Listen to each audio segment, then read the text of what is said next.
देखिए, सबसे पहले जो कल वाक़ा पेश आया, दैट इज़ वेरी अनफॉर्च्यूनेट। और जिस अंदाज से एक फ्री माहौल में उन लोगों ने ये किया, वो it it raises questions also. अलबत्ता अफसोस का मुकाम ये है कि कंसिस्टेंटली सरकार बुलंदबाग दावे कर रही है कि यहाँ हालात ठीक है, जबकि हमने बार बार उनके दावों के ऊपर सवाल उठाए कि अगर आपके मुताबिक यहाँ पे हालात ठीक हैं, तो ऐसा क्या है कि बार बार जम्मू में द अगर देखा जाए तो focus of militancy shifted from Kashmir to Jammu for some time, और फ्रीली उन लोगों ने जहां as and where they wanted to hit they did.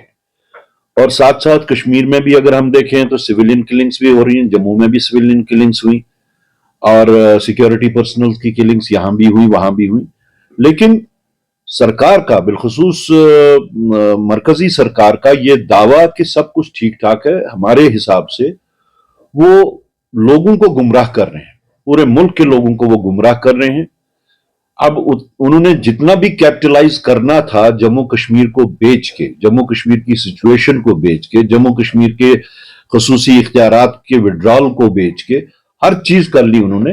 लेकिन now this is high time for them कि वो इंट्रोस्पेक्ट करें, और इंट्रोस्पेक्शन में जो रियलिटी है, ग्राउंड रियलिटी को वो अंडरस्टैंड भी करें। शायद वो अंडरस्टैंड ही नहीं करना चाहते, और अंडरस्टैंड करके उसके ऊपर जो भी एक pro Jammu Kashmir policy in terms of home department और in terms of other departments जो भी है, उसको करें। बेसिकली उनको अपने जो बुलंद दावे जो हैं वो बंद कर देने चाहिए, और रियलिटी को उनको रियलाइज करना चाहिए। देखिए, हम लोग तो पहले से इस चीज का हम लोगों ने प्रोजेक्शन की थी कि इस सारे का रिव्यू होना चाहिए, और उसमें हार्डकोर जहां पे जो केसेस हैं, वी वोंट से कि उनको भी आप उस जुमरे में लाइए, लेकिन जो सॉफ्ट केसेस हैं और जो रॉन्गली इम्प्लीकेटेड केसेस हैं, ऐसा भी हमको देखने में आया है कि रॉन्गली भी इम्प्लीकेट किया गया, या वेरिफिकेशन के केसेस हैं, पासपोर्ट की वेरिफिकेशन को लेके तो बहुत ही बवाल मचा हुआ है पूरी वैली में। अगर देखें कि वो लोग भी जिनका दूर तक कहीं पे भी इसके साथ कोई ताल्लुक नहीं था, तो उनको भी उसमें इन्वॉल्व किया गया। हमारा तो ये स्टैंड रहा है कांग्रेस पार्टी का कि इन सबको रिव्यू किया जाए केस टू केस बेसिस पे।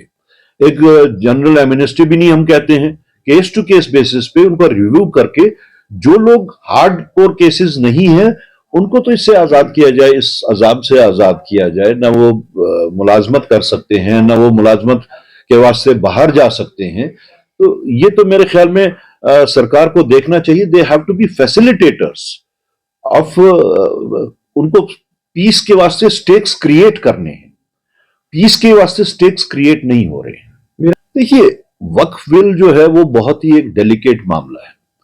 वक्फ बिल के प्रोजेक्शंस जो हैं दोनों साइडों से, जो प्रो है और जो एंटी हैं, दोनों साइडों से उसके प्रोज एंड कॉन्स आ रहे हैं। लेकिन बहैसियत मुसलमान मैं ये कहूंगा कि वक्फ की जो बिल है वो हमारे हक में नहीं है। It's as if we are being push to wall. और जिस तरीके से हम लोगों के अभी आप देखें पीछे कटरा में रोपवे बनानी थी, यानी वो गंडोला के वो था, तो वहां के लोगों ने उस पर प्रोटेस्ट किया, ये कह के कि हमारी आस्था के साथ में ये डायरेक्ट अटैक है हमारी आस्था के ऊपर। तो वैसा ही बिलीफ हम लोगों का भी है। If they feel that it is an attack on their belief, so we as Muslims also feel that it is an attack on our belief, it is an attack on our Quranic directions जो हमें versus के through मिली हुई है। तो मुझे नहीं लगता कि इसमें वो कोई उनका सिर्फ एक व्यू जो वो दे रहे हैं कि यूनिफॉर्मिटी आएगी, लेकिन यूनिफॉर्मिटी लाते लाते वो किसी की जज्बात को और किसी के बिलीफ के साथ में खेलें तो then it is unconstitutional. The preamble would reject it, preamble rejects it. लेकिन ठीक है, जोर जबरदस्ती से तो वो पूरे कॉन्स्टिट्यूशन को ही बदल देना चाहते हैं, जिसके वास्ते कांग्रेस पार्टी ने जो ऑलरेडी एक मुहिम चला के रखी है थ्रू आउट कंट्री कि जय बापू, जय भीम एंड जय संविधान। तो I think that is a befitting reply to the nefarious designs and nefarious thoughts which they are trying to implement in this country. आप जो हमसे पूछ रहे हैं कि आगा रूहुल्लाह का के बाद का जवाब दें, पहले आप ये मालूम करें कि is it in conformity with his own party or not. After that you ask me this question, number one. Second question, I have been consistent on it. If you had followed me as a candidate or as PCC president, I have been consistent on it कि जब तक यहां statehood बहाल नहीं होगा, यहां की सबसे पहली और बड़ी कैजुअलिटी जो है वो यहां के लोग होंगे, और उसमें भी गरीब लोग सबसे ज्यादा, number one. Number two, I have been parroting it time in and time out कि यहां पे जो in absence of the business rules, यहाँ के लोग जो, यहाँ के ऑफिसर्स जो हैं वो एक कंफ्यूजन में है, या तो कंफ्यूजन में हैं वो ऑनेस्टली, या वो कंफ्यूजन क्रिएट कर रहे हैं कि हमें नहीं पता कि हम एलजी के अंडर आते हैं या चुनी हुई सरकार के अंडर आते हैं, या तो ये बहाना बना रहे हैं वो, और या वो जेन्युइनली वो बात आ रही है बिकॉज जो ड्यूअल कंट्रोल सिस्टम है, शायद उनको दोनों साइड का कंट्रोल, जो दोनों साइड के प्रेशर्स हैं, जिसकी वजह से वो ये कह रहे हैं.